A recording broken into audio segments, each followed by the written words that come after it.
Halo semua, selamat datang kembali. Perkenalkan aku Fauzian Maturahma dengan NIM 4311422001 dari Program Studi Kimia FMIPA UNES.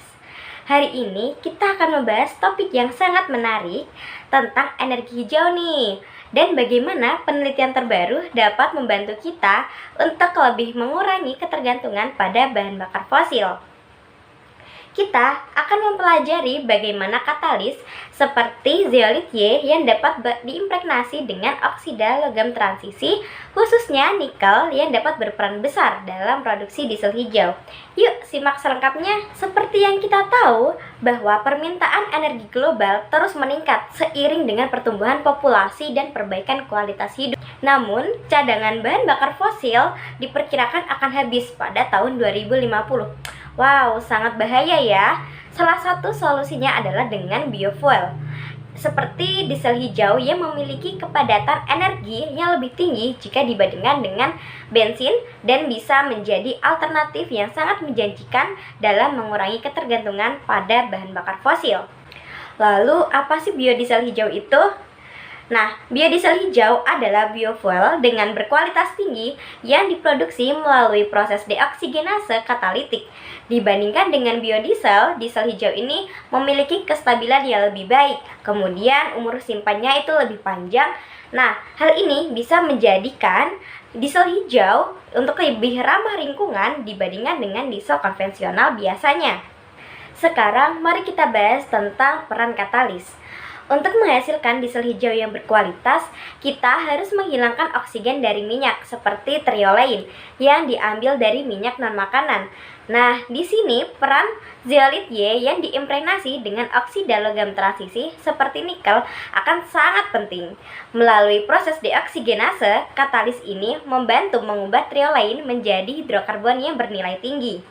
Zeolit sendiri termasuk dalam salah satu jenis alumina silikat. Alumina silikat adalah bahan padat yang terdiri dari silika dan juga alumina dengan porositas tinggi dan diameter piromikro yang menghasilkan luas permukaan yang besar. Nah, luas permukaan yang tinggi ini sangat bermanfaat sebagai bahan pendukung katalis.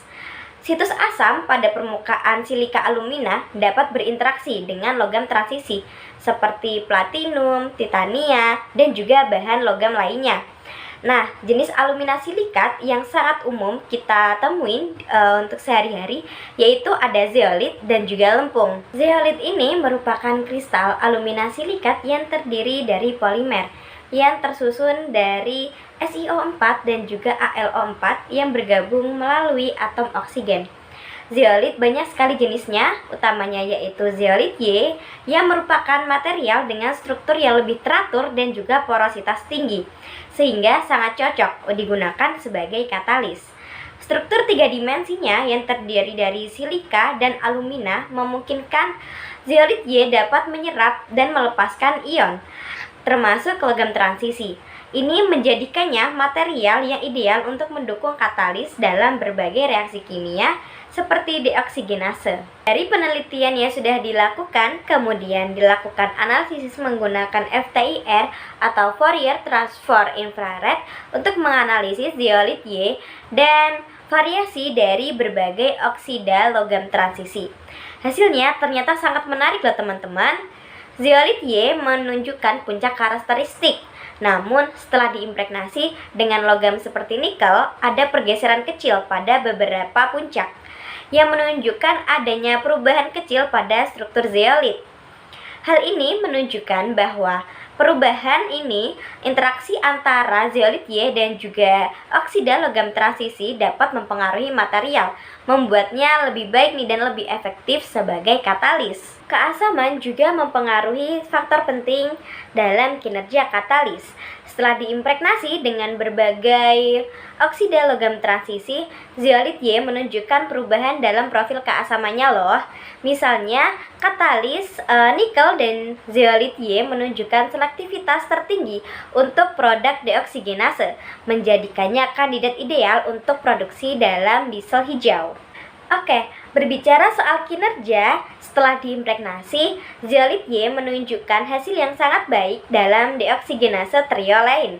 terutamanya dengan nikel sebagai logam transisi. Katalis nikel dan zeolit Y berhasil mencapai tingkat konversi hingga 76%, jauh lebih tinggi jika dibandingkan dengan logam lain seperti tembaga dan juga kobalt, serta menunjukkan stabilitas yang lebih baik selama reaksi berulang. Ini menjadikan nikel dan zeolit Y kandidat utama dalam produksi diesel hijau.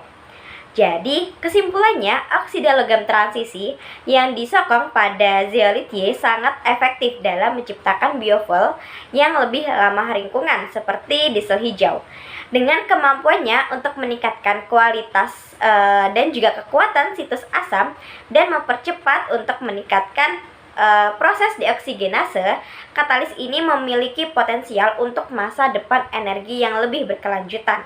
Wah, ternyata topik ini sangat menarik ya teman-teman. Jangan lupa untuk selalu hemat energi karena yang kita tahu bahan bakar fosil akan terus-menerus berkurang. Oke, cukup untuk pembahasan topik ini. Semoga teman-teman dapat menambah wawasan teman-teman. Jangan lupa untuk ikuti channel ini. Sampai jumpa. Terima kasih. Bye-bye.